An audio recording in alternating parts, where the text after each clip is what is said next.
اعوذ باللہ السمیع العلیم من الشیطان الرجیم بسم اللہ الرحمن الرحیم ان اللہ یأمر بالعدل والإحسان وإیتاء ذی القربى وینہی عن الفحشاء والمنکر والبغی یعظکم لعلکم تذکرون۔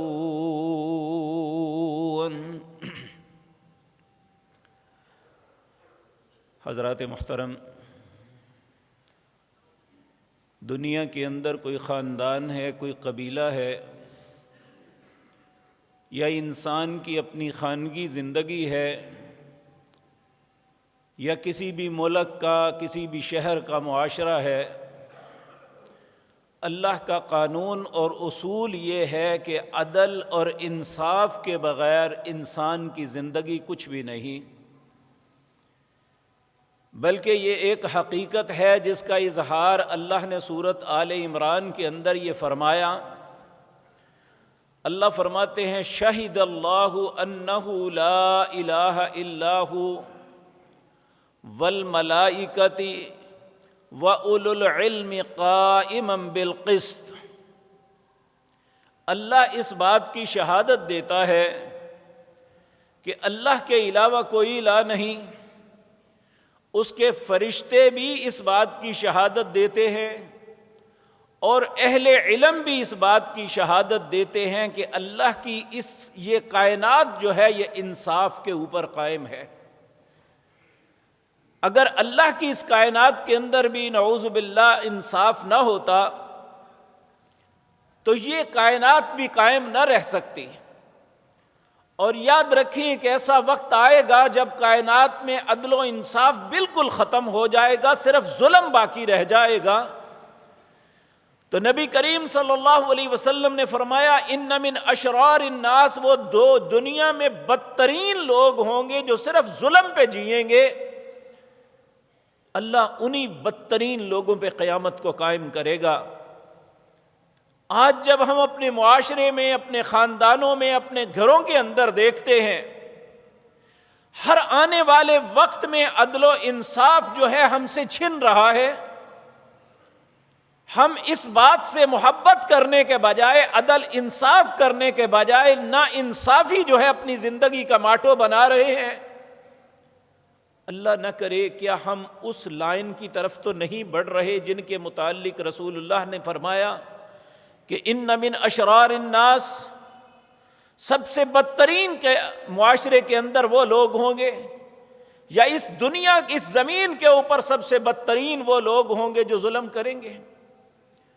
یہ بات میں بھی اور آپ بھی جانتے ہیں، اللہ رب العزت مطلق العنان حاکم ہے۔ دنیا کے اندر بھی کوئی ڈکٹیٹر، کوئی ایسا حاکم ہوتا ہے تو اس کے ہاتھ لوگوں کے خون اور ظلم سے رنگے ہوئے ہوتے ہیں، حالانکہ ان کی بادشاہت ختم ہو جاتی ہے، وہ بعض اوقات یہ سارا معاملہ ان کے ساتھ چھن جاتا ہے اور وہ ذلت کی زندگی مرتے ہیں۔ لیکن اللہ تو وہ ذات ہے جسے کوئی زوال نہیں، جس کو کوئی پوچھنے والا نہیں، جس کو کوئی شکست دینے والا نہیں۔ وہ اللہ خود فرماتے ہیں یا عبادی، اے میرے بندو، انی حرمت الظلم علی نفسی، میں نے اپنی ذات پہ بھی ظلم کو حرام کیا ہوا ہے، اس لیے اے میرے بندو فلا تظالموا، تم بھی کبھی کسی پہ ظلم نہ کرنا۔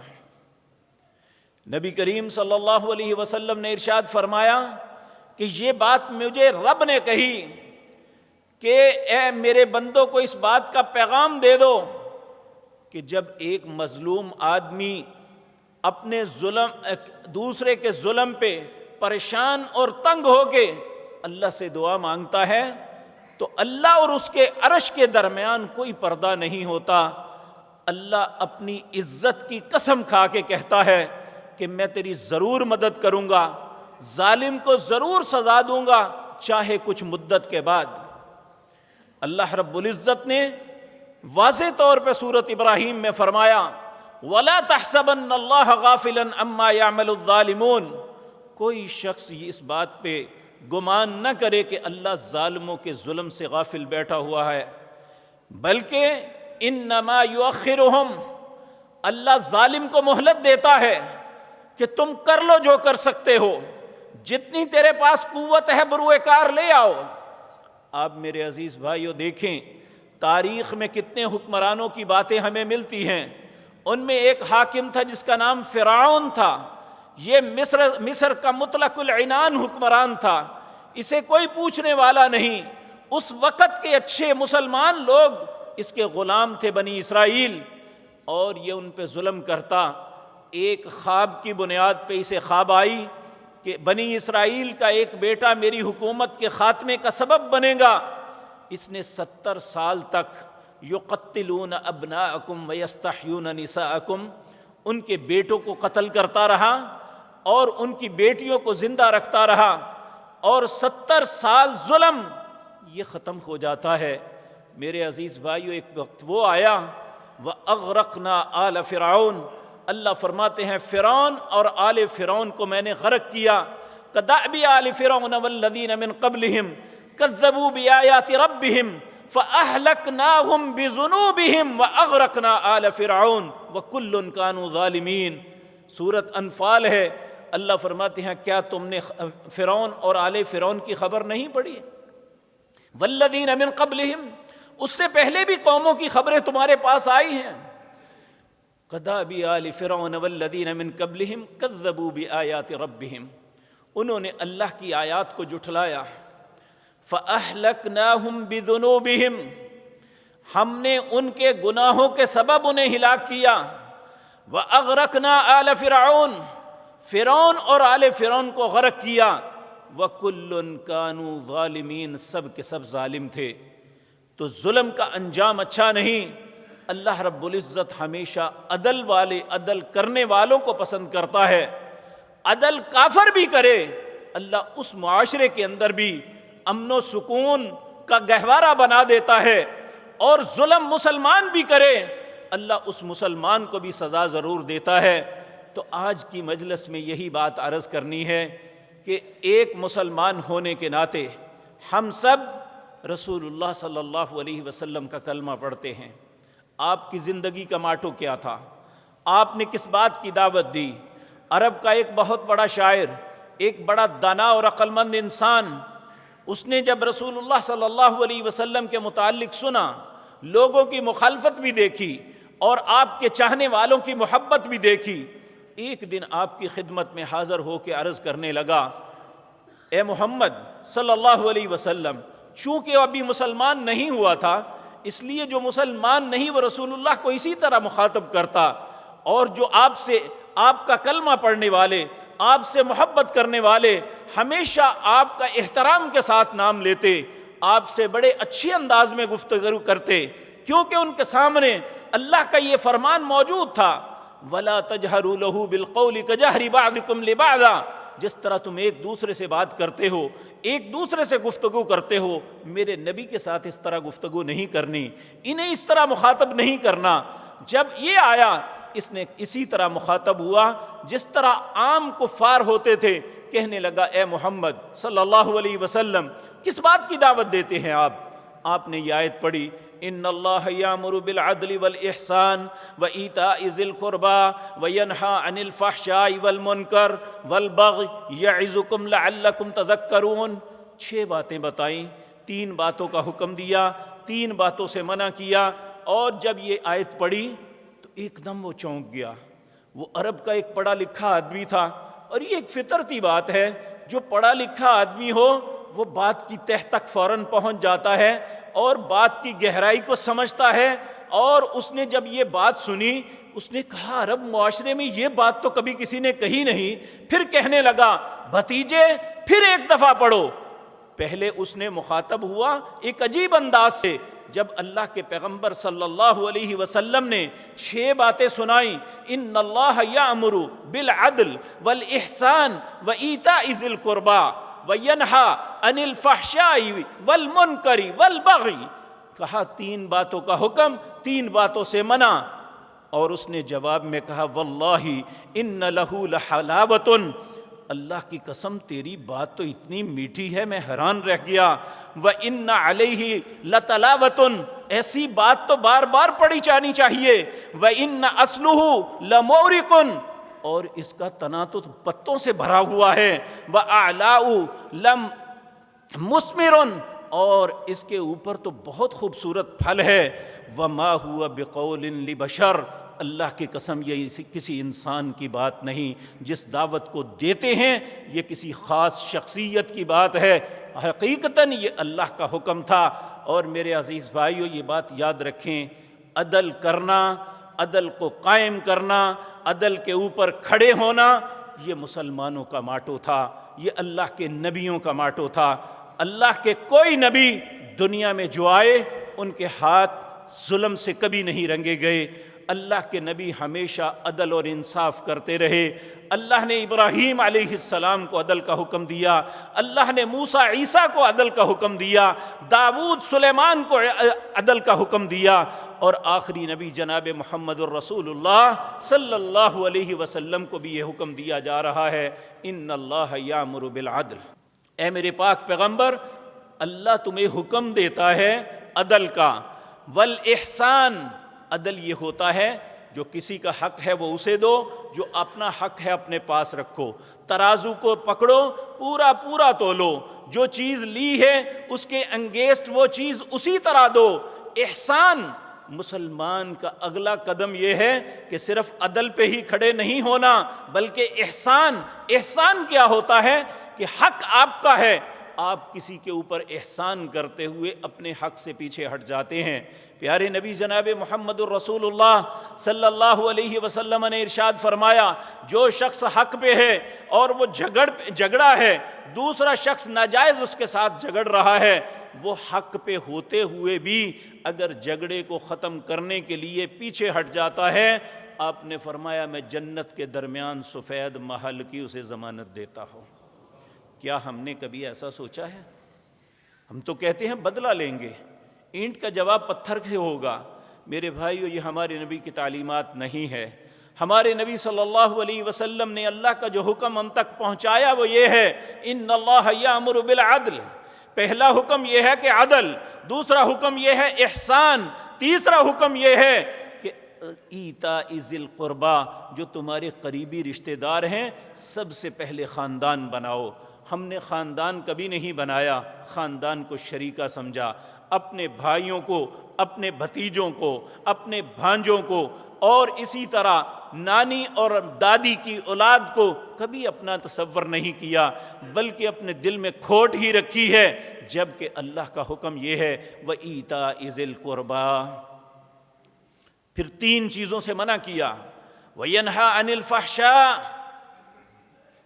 فحاشی کا کوئی بھی کام ہے اس سے اپنے آپ کو بچانا. تمہیں منع کرتا ہوں یہ کام نہیں کرنا، اور یہ فساد کا سبب بنتا ہے. جہاں فحاشی ہوگی وہاں ضرور فساد ہوگا. اس معاشرے میں کبھی امن و امان قائم نہیں رہ سکتا جہاں فحاشی ہوگی. اور دوسرا والمنکر، جس بات کا اللہ نے انکار کیا ہے نا کہ یہ بات تمہارے لیے درست نہیں، جب وہ کام کرو گے تو وہ تمہارے خلاف جائے گا. کیونکہ اللہ کسی ایسی بات سے منع نہیں کیا جس میں ہمارا تھوڑا سا بھی فائدہ ہو. ہر اس بات سے منع کیا ہے جس میں ہمارا نقصان ہے، ذاتی نقصان ہے، معاشرتی نقصان ہے. اس لیے اللہ رب العزت نے اس سے منع کیا. والبغی، بغاوت، سرکشی، یہ وہ ہوتی ہے کہ انسان کو پتہ بھی ہے میں غلط کر رہا ہوں، جو میں کرتا ہوں یہ غلط ہے، لیکن اس کے باوجود کرتا ہے. تو اللہ رب العزت فرماتے ہیں یعظکم، یہ تمہارے پاس تمہارے رب کی نصیحت ہے، لعلکم تذکرون، تاکہ تم نصیحت حاصل کرو. اللہ رب العزت ہمیں اللہ کے حکم کے مطابق زندگی بسر کرنے کی توفیق عطا فرمائے. اب سوچنا یہ ہے کہ اس عدل کا معاشرے کو فائدہ کیا ہوتا ہے اور ظلم کا معاشرے کو نقصان کیا ہوتا ہے. تو میرے عزیز بھائیوں، اللہ رب العزت نے قرآن کریم کے کتنے ہی مقام ہیں جہاں یہ حکم دیا.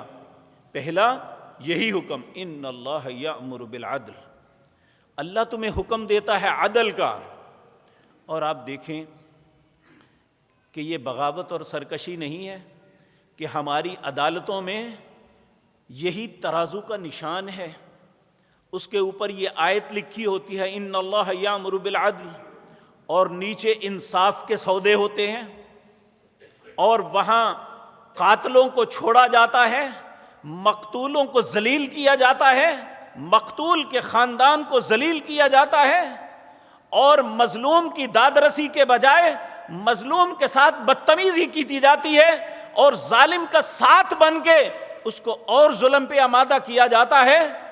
کیا یہ ساری سرکشی اور بغاوت جو ہے، کیا یہ اللہ ویسے ہی تماشا دیکھتا رہے گا؟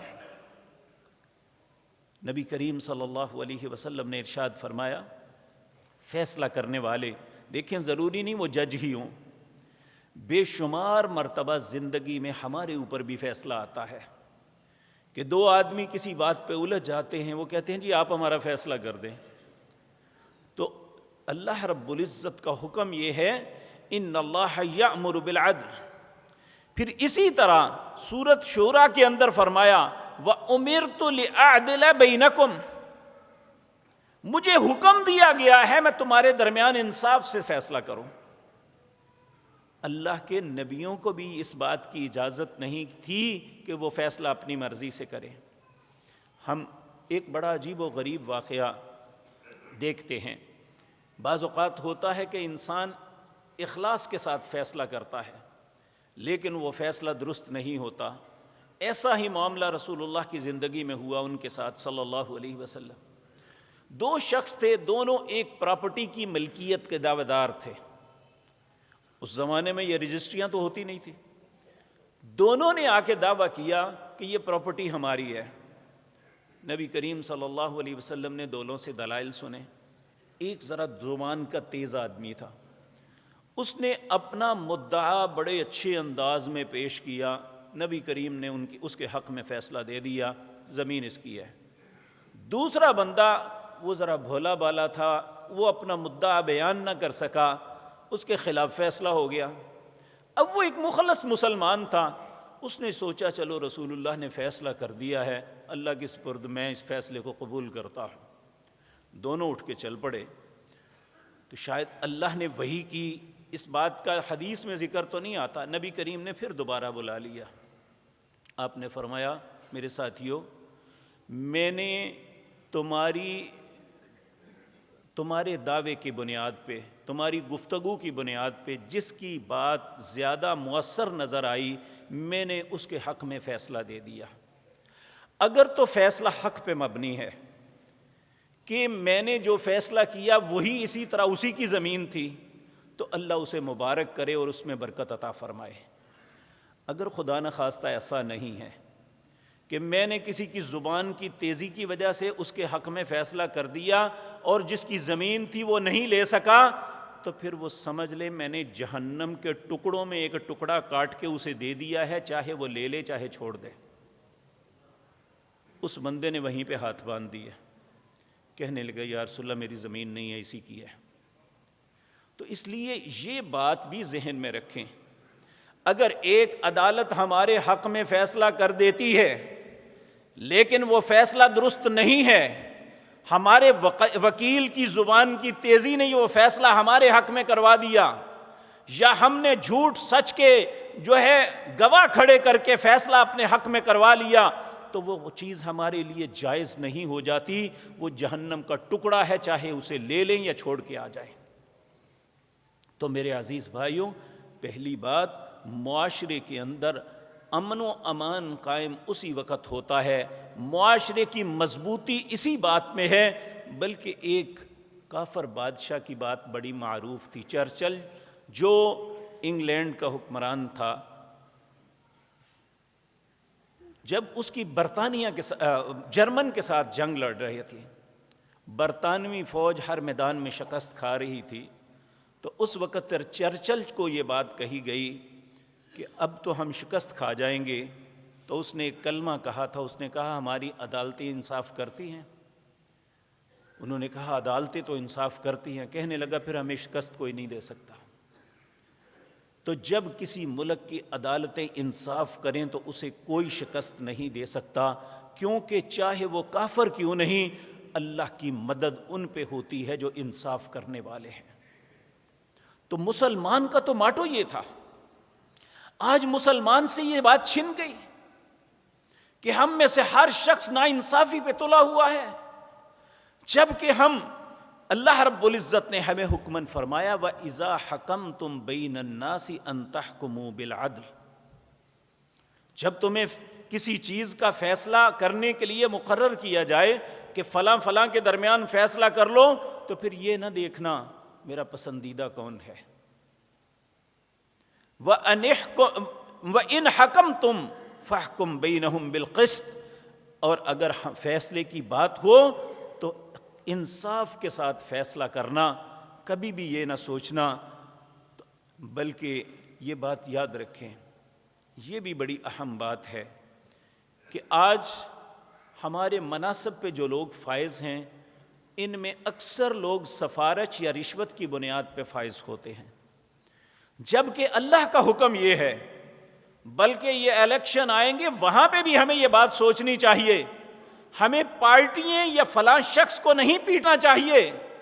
اللہ رب العزت فرماتے ہیں ان اللہ یامرکم ان تؤدوا الامانات الی اہلها، یہ منصب ایک امانت ہے، آپ نے صرف اس کو دینی ہے جو اس کا اہل ہے، جو اس کا اہل ہی نہیں ہے، صرف برادری کی بنیاد پہ یا پارٹی کی بنیاد پہ یا اس سے آپ محبت کرتے ہیں یا دوسرے سے نفرت کرتے ہیں اس بنیاد پہ، تو ایسے تو معاشرے کی اصلاح کبھی نہیں ہوگی جب تک ہم اللہ کے حکم کو فالو نہیں کریں گے۔ آج ہم مذہبی اعتبار سے ہم حق کے متلاشی ہی نہیں ہیں، ہمیں حق نہیں ملتا، اس لیے نہیں ملتا کہ ہم نے دائرہ لگا لیا ہے، میرا چونکہ فلاں مسلک سے تعلق ہے، میرے آباء و اجداد اس طریقے پہ تھے، میں نے یہ طریقہ نہیں چھوڑنا چاہے کچھ بھی ہو جائے۔ جب تک ہم اس لائن پہ نہیں آئیں گے جو اللہ کا قرآن کہتا ہے، جو محمد الرسول اللہ کا فرمان کہتا ہے، میں نے اس چیز کو فالو کرنا ہے، تو پھر حق بالکل نزدیک پڑا ہوا ہے، ہم ہر انسان کو مل سکتا ہے۔ جب تک ہم شخصیات کے پیچھے لگے رہیں گے، چونکہ فلاں بندے نے یہ بات کہہ دی اس لیے ٹھیک ہے، اب ایک طرف اللہ کا حکم ہے، اس کے رسول نے بات کہی ہے، دوسری طرف ایک عالم دین کتنا ہی بڑا کیوں نہ ہو، دنیا کے سارے علماء بھی مل جائیں، رسول اللہ کی جوتی کی نوک برابر بھی نہیں ہے، تو کس طرح رسول اللہ کی بات سے وہ افضل ہو سکتی ہے؟ تو ہماری ناانصافی یہ ہے کہ ایک طرف رسول اللہ کی بات ہے، ایک طرف ہمارے مسلک کی بات ہے، ہم اپنے مسلک کو ترجیح دیتے ہیں، رسول اللہ صلی اللہ علیہ وسلم کی بات کو ترجیح نہیں دیتے۔ اسی ناانصافی کی وجہ سے ساری زندگی یہی بات کہتے رہتے ہیں، لو جی کدی گل منی ہے، کدی گل چھڑی ہے، ہر بندہ گل یہی کردا ہے، اب کس کو سمجھیں؟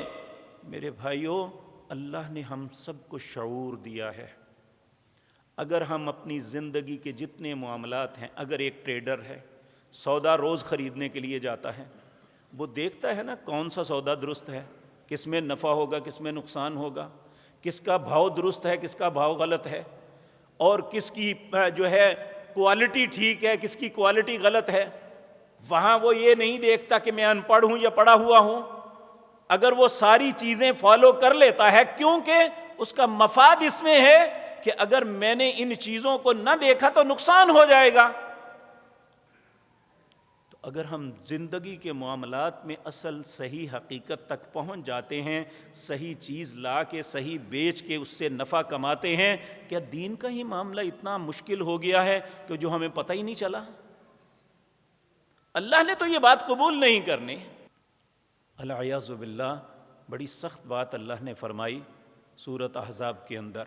اللہ فرماتے ہیں یوم تقلب وجوہہم فی النار، اس دن انسانوں کے چہروں کو پلٹ پلٹ کے داغا جائے گا، جس طرح باربیکیو ہوتا ہے نا، اس طرح انسانوں کے چہروں کو پلٹ پلٹ کے جہنم کی آگ میں داغا جائے گا۔ العیاذ باللہ، اللہ ہم سب کو اپنی پناہ میں رکھے۔ یقولون، اس وقت پھر انسان حسرت اور افسوس سے کہے گا یا لیتنا اطعنا اللہ و اطعنا الرسول، ہائے افسوس میں نے اللہ یا اس کے رسول کی اطاعت کیوں نہ کر لی۔ پھر وہ اپنا عذر اللہ کے سامنے پیش کرے گا۔ وقالوا ربنا، وہ کہے گا اے ہمارے رب، انا اطعنا سادتنا وکبراءنا فاضلونا السبیلا، اے اللہ ہمارے یہ بڑے تھے، ہمارے مولوی پیر امام، ہمارے سیاستدان، یہی تو ہمارے آگو تھے، اگر انہوں نے گمراہ کیا تو ہمارا کیا قصور۔ ربنا آتہم ضعفین من العذاب، آج جن کے پیچھے لگ کے ہم اپنے آپ کو برباد کر رہے ہیں، اس وقت اللہ سے کہیں گے ربنا آتہم ضعفین من العذاب، اللہ انہیں دگنا عذاب کر جنہوں نے ہمیں گمراہ کیا۔ وَلْعَنْهُمْ لَعْنًا كَبِيرًا، اے اللہ اس پہ لعنت ڈال بہت بڑی۔ اللہ کا جواب پتہ کیا ہوگا؟ نہ عذاب ان پہ کم ہوگا نہ تم پہ، میں نے شعور نہیں دیا تھا۔ ہماری اور جانوروں کے درمیان تو فرق ہی یہ ہے کہ جانور شعور نہیں رکھتا اچھائی اور برائی کا، انسان کو اللہ نے شعور دیا ہے کہ یہ اچھائی اور برائی کو پہچان سکتا ہے۔ اگر ہم اپنی زندگی کے معاملات میں اچھائی اور برائی کی پہچان رکھتے ہیں اور اس کے لیے کوشش کرتے ہیں، کیا دین کے متعلق اچھائی اور برائی کی کیوں نہیں پہچان مجھے اور آپ کو؟ اس وقت ہم کیوں کہتے ہیں جی ہمیں نہیں پتہ چلتا؟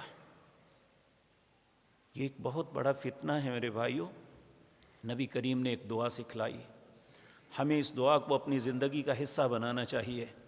آپ نے فرمایا جب بندہ کنفیوز ہو جائے نا، کہ اسے پتہ نہ چلے صحیح بات کیا ہے غلط کیا ہے، اس وقت اللہ سے التجا کرنا، کیونکہ اللہ کسی کو مس گائیڈ نہیں کرتا، اللہ صحیح رہنمائی فرماتے ہیں۔ اللہ سے یہ کہنا اللہم ارنا الحق حقا وارزقنا اتباعا، اے اللہ مجھے حق اس طرح دکھا دے مجھے پتہ چل جائے یہ سچی بات ہے، پھر اس کی اتباع کی توفیق عطا فرمانا۔ وارنا الباطل باطلا وارزقنا اجتنابا، اللہ باطل مجھے اس طرح دکھا دے مجھے پتہ چل جائے یہ جھوٹ ہے، اے اللہ اس سے بچنے کی توفیق عطا فرمانا۔ ولا نلتبس علینا، اللہ یہ حق اور باطل مجھ پہ خلط ملط نہ کر دینا، مجھے پتہ ہی نہ چلے حق کیا ہے باطل کیا ہے۔ تو میرے عزیز بھائیوں، نبی کریم صلی اللہ علیہ وسلم نے فرمایا فیصلہ کرنے والے 3 قسم کے لوگ ہیں، 2 جہنم میں جائیں گے، 1 جنت میں جائے گا۔ کہا ایک فیصلہ کرنے والا وہ ہے جس کے اندر فیصلہ کرنے کی استطاعت ہی نہیں، استعداد ہی نہیں ہے، کہ وہ فیصلہ کر ہی نہیں سکتا، اس کے باوجود ایسے منصب پہ بیٹھ گیا ہے۔ کہا اگر یہ فیصلہ کرتا ہے اور اس کے فیصلے عموماً غلط ہوتے ہیں وہ جہنم میں جائے گا۔ ایک وہ شخص ہے جو اپنے مفادات کو مد نظر رکھتے ہوئے فیصلہ کرتا ہے، یہ بھی جہنم میں جائے گا۔ صرف وہ فیصلہ کرنے والا جنت میں جائے گا جو فیصلہ سمجھ سوچ کے کرتا ہے اور حق بات تک پہنچنے کی پوری جد و جہد کرتا ہے، پھر حق بات پہ پہنچ کے فیصلہ کرتا ہے۔ تو یہ اللہ رب العزت نے فرمایا یہ جنت میں جائے گا۔ قیامت کے دن جب سوا نیزے پہ سورج ہوگا، سب لوگ اپنے ہی پسینے میں اپنے گناہوں کے برابر ڈوبے ہوئے ہوں گے، اس وقت 7 قسم کے لوگ ہیں جنہیں اللہ اپنے عرش کا سایہ نصیب فرمائیں گے۔ ان میں ایک وہ ہے الامام العادل، جسے اللہ نے منصب دیا اور اس نے عدل کیا ہے۔ اللہ اس وقت بھی اور اس سے آگے اس کی عزت و شرف کیا ہوگی؟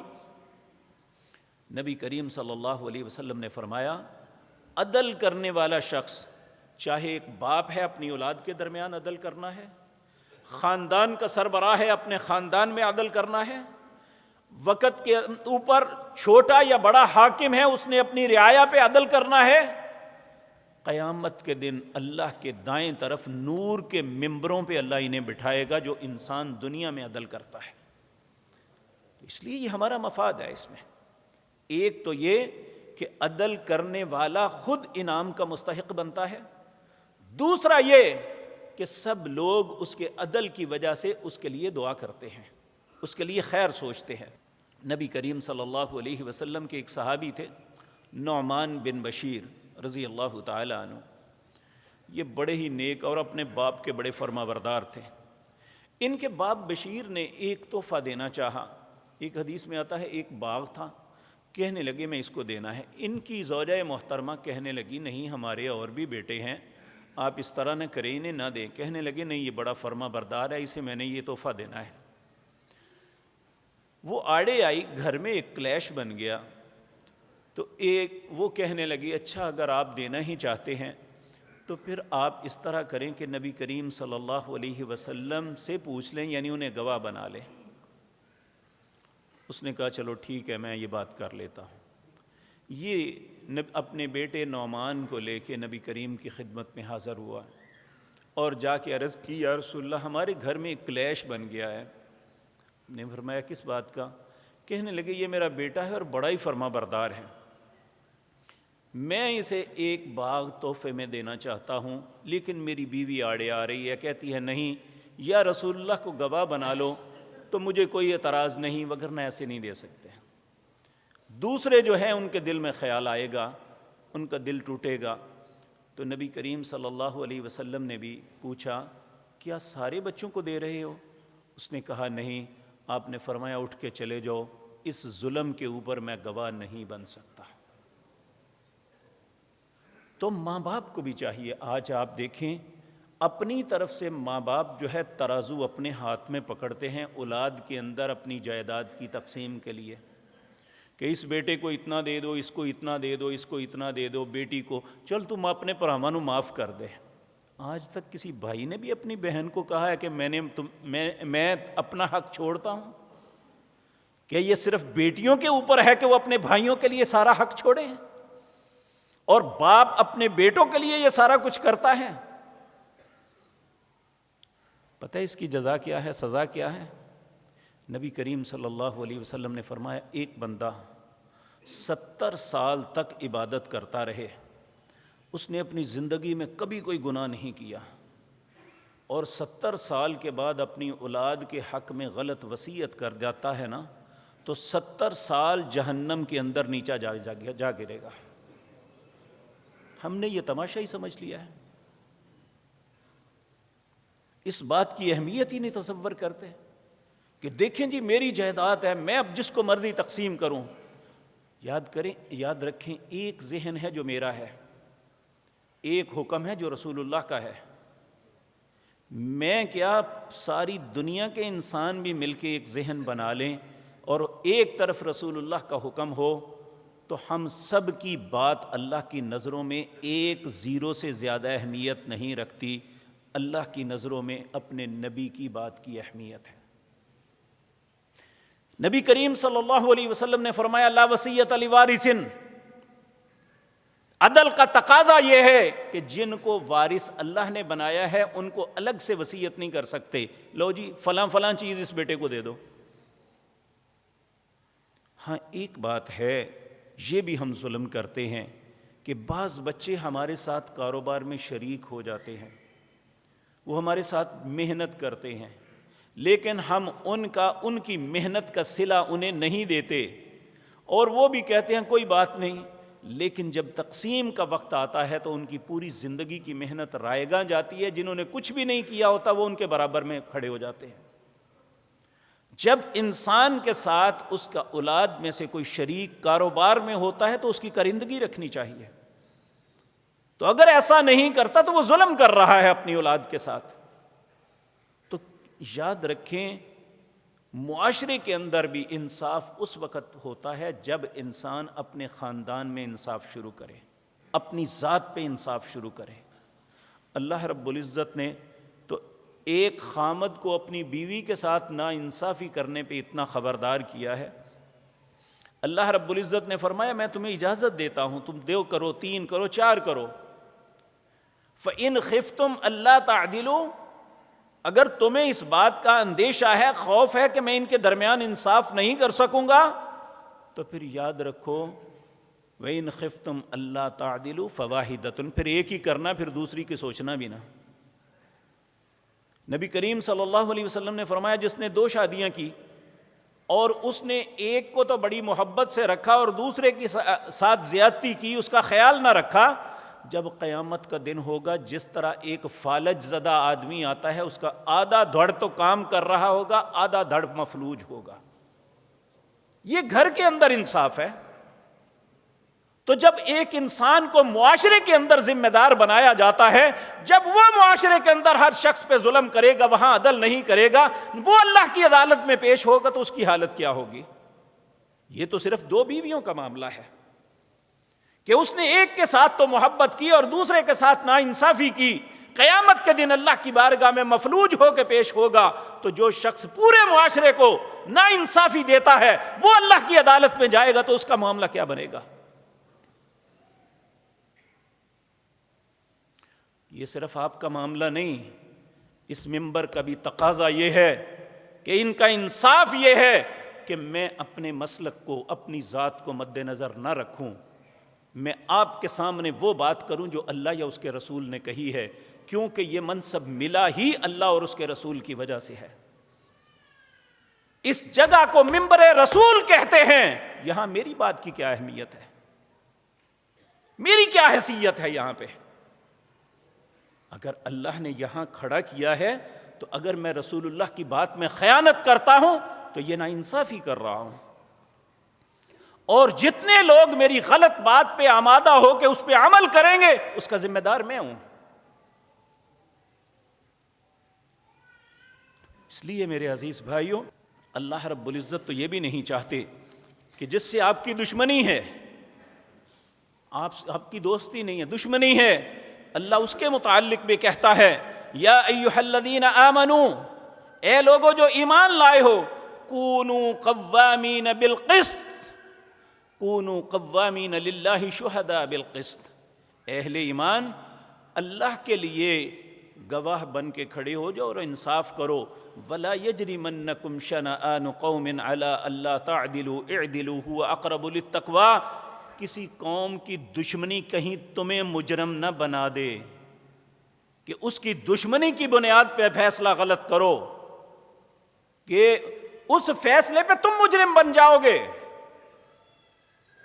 اس لیے کہ تم نے اس کی دشمنی کی بنیاد پہ ان کے خلاف فیصلہ کیا۔ ولا یجرمنکم شنآن قوم الا اللہ تعدلوا اعدلوا هو اقرب للتقوی، ہمیشہ عدل کرنا، اور تقوی کے نزدیک سب سے بہترین بات یہ ہے کہ انسان عدل کرے۔ واتقوا اللہ، اللہ سے ڈرنا، ان اللہ خبیر بما تعملون، جو بھی تم عمل کرتے ہو اللہ اس کو جانتا ہے۔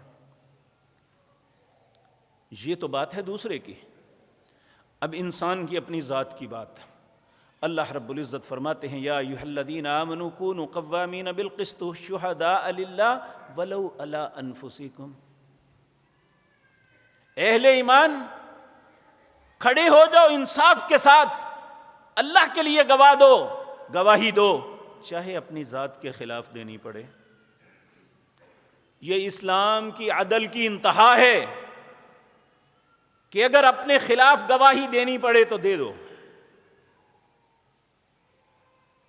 اب میرے اور آپ جیسا شخص تو یہی سوچے گا وہ پاگل ہی ہوگا جو اپنے خلاف گواہی دے گا، لیکن ایسا ہوا، اس آسمان کی آنکھوں نے ایسے کیس دیکھے۔ ایک شخص، وہ ایک عورت برائی میں مبتلا ہو گئی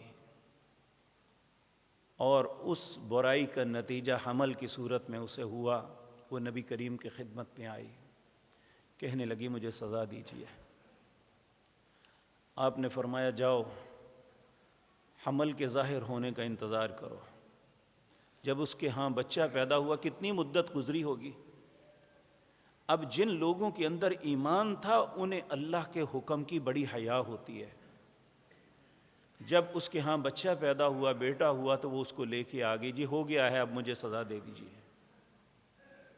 آپ نے فرمایا جب یہ کھانے کے قابل ہو جائے گا، اب یہ 1 سال 2 سال جتنی مدت بھی گزری، ایک دن روٹی کا ٹکڑا پکڑا کے اس کے ہاتھ میں لے آئی، کہنے لگی یا رسول اللہ اب یہ روٹی کھانا شروع ہو گیا ہے۔ آپ نے اسے ایک دوسرے کی کفالت میں دیا اور کہا جاؤ جا کے اسے مدینے کے باہر زمین میں دبا کے رجم کر دو۔ اب لوگ پتھر مارنے لگے اسے، تو حضرت خالد بن ولید نے ایک بڑا پتھر مارا، اس کا خون اڑ کے حضرت خالد کے اوپر گرا، تو کہنے لگی اے بدکارا، اپنے پلید خون سے مجھے پلید کر دیا۔ یہ بات رسول اللہ تک پہنچی۔ نبی کریم صلی اللہ علیہ وسلم نے حضرت خالد بن ولید کو بلایا اور کہا، خالد، اس عورت نے ایسی سچی توبہ کی تھی، اگر مدینے کے سارے گناہ گاروں میں تقسیم کر دی جائے تو اللہ سب کو معاف کر دے۔ اس نے تو کئی سال تک اس لیے اسی غم میں گزار دیے کہ میں نے جو جرم کیا ہے اس کی سزا مجھے ملے، کل اللہ کی عدالت میں جا کے میں مجرم کی حیثیت سے نہ پیش ہوں۔ تو میرے بھائیوں، آسمان نے ایسے لوگوں کو دیکھا ہے کہ جنہوں نے اپنے جرم کو خود تسلیم کر کے کہا کہ ہمیں سزا دے دو، دنیا میں سزا مل جائے۔ ہم تو جرم کر کے سمجھتے ہیں کہ جرم کیا بھی اور اس پہ دھڑلے کے ساتھ فخر بھی کرتے ہیں۔ یاد رکھیں، نبی کریم صلی اللہ علیہ وسلم نے ارشاد فرمایا کہ ایک شخص رات کے اندھیرے میں ایک جرم کرتا ہے، اللہ اس کے جرم پہ پردہ ڈال دیتا ہے، لیکن صبح وہ اٹھتا ہے، اپنے دوست احباب کی مجلس میں آ کے خود بیان کرتا ہے میں نے رات کو یہ گناہ کیا۔ اللہ کو اس کی اس حرکت پہ اتنی غیرت آتی ہے، اللہ وہاں اپنی عزت و جلال کی قسم کھا کے کہتے ہیں، اے میرے بندے، تو نے گناہ کیا، میں نے تیرے گناہ پہ پردہ ڈالا، اب تو نے خود اپنے پردے کو لوگوں کے سامنے چاک کیا، مجھے اپنی عزت کی قسم ہے، اب تمہیں سزا دے کے رہوں گا۔ میرے بھائیوں، اللہ تو ہم سے یہ بھی نہیں چاہتے کہ ہمارے اور ہمارے گھر والی بیوی کے درمیان جو بیڈ رومز میں بات ہوتی ہے وہ بھی باہر آ کے کریں۔ اللہ اس بات کو بھی پسند نہیں کرتا۔ چاہیے جائے کہ ہم اپنے گناہوں کی تشہیر کریں باہر آ کے، یہ ناانصافی ہے۔ ہم اگر گناہ کر لیں تو گناہ پہ شرمندہ ہونا چاہیے۔ نبی کریم صلی اللہ علیہ وسلم نے فرمایا، ایک ایمان والا شخص اگر اس سے غلطی ہو جاتی ہے تو اسے چین نہیں آتا جب تک وہ معافیاں نہ مانگ رہا ہے، لیکن ایک بے ایمان شخص جو ہے اس کے لیے گناہ کرنا ایسے ہی ہوتا ہے جیسے اس کی گال پہ مکھی بیٹھی اور اس نے ایسے اڑا دی کہ کوئی بات ہی نہیں ہوئی۔ تو میرے بھائیو، ہم بھی دیکھیں ہمارے اندر کتنا ایمان ہے، ہمیں اپنے گناہ کا احساس ہوتا ہے یا ہم اپنے گناہوں پہ مصر رہ کے اس پہ فخر کرتے ہیں۔ میرے بھائیو، یہ فخر کرنا کوئی اچھی بات نہیں، یہ ناانصافی ہے، یہ ظلم ہے کہ ہم گناہ بھی کریں اور اس پہ فخر بھی کریں۔ عدل کا تقاضا یہ ہے کہ اللہ نے ہمیں دو رستے دیے ہیں، انا ہدیناہ السبیل اما شاکرا و اما کفورا۔ اللہ کہتے ہیں میں نے رستہ دے دیا ہے تمہیں، یہ رستہ ہے قرآن کا، قرآن کریم ہی سب سے سیدھی راہ کی طرف رہنمائی کرتا ہے۔ اللہ نے کہا آگے تیری مرضی ہے اے حضرت انسان، تو چاہے کفر کر یا میرا شکر کر، میری بات کو، انا ہدیناہ السبیل اما شاکرا و اما کفورا۔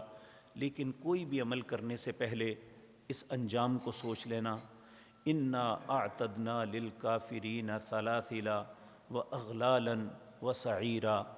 جو اللہ کے حکموں کا انکار کرے گا، اللہ نے حکم دیا اس کے خلاف چلے گا، اپنی منشا، اپنی خواہش، اپنی مرضی کے مطابق کرے گا، تو پھر یاد رکھے انا اعتدنا للکافرین سلاسل، اللہ کہتے ہیں میں زنجیروں سے باندھ دوں گا، اغلالاً گلے میں توق ڈالوں گا، وسعیرا اور جہنم کا ایندھن بنا دوں گا۔ اللہ ہم سب پہ رحم فرمائے۔ اور جو شخص اللہ کے حکم کو مان لے گا، اس رستے کو پہچان کے اس پہ چل پڑے گا، اللہ فرماتے ہیں ان الابرار یشربون من کأس کان مزاجها کافورا۔ جو نیک لوگ ہیں، جو میرے حکم کی تعمیل کرتے ہیں، میری نافرمانی سے بچتے ہیں، ان کے لیے میں ایسا شربت پلاؤں گا، اپنے ہاتھ سے پلاؤں گا جس سے وہ خوش ہو جائے گا۔ ان الابرار یشربون من کأس کان مزاجها کافورا، جس میں کافور ملا ہوگا۔ کافور ایک ایسی چیز ہے جو ٹھنڈک کا احساس دیتا ہے، جو راحت کا احساس دیتا ہے۔ اللہ فرماتے ہیں میں خود اسے پلاؤں گا۔ اب ہمارے سامنے دونوں رستے ہیں کہ ہم نے زنجیروں کا، طوق کا، آگ کا انتخاب کرنا ہے یا اللہ کی مہمانی کا انتخاب کرنا ہے۔ اب ہمارے اوپر ہے، ایک رستہ ہے عدل کا، ایک رستہ ہے ظلم کا۔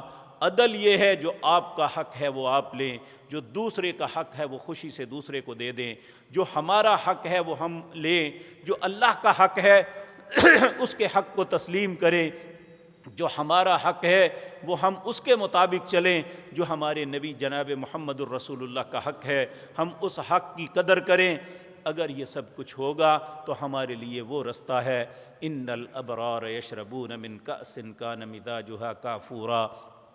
تو اللہ رب العزت قیامت کے دن پھر خود بول کے کہیں گے وَلَكُمْ فِيهَا مَا تَشْتَهِي أَنفُسُكُمْ وَلَكُمْ فِيهَا مَا تَدَّعُونَ۔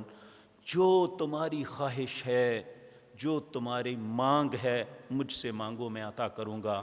نزلا من غفور الرحیم۔ آج تم مہمان ہو، تمہارا رب تمہارا میزبان ہے۔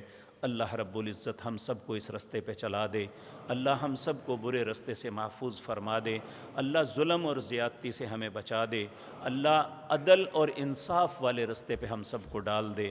اقول قولی ھذا واستغفر اللہ۔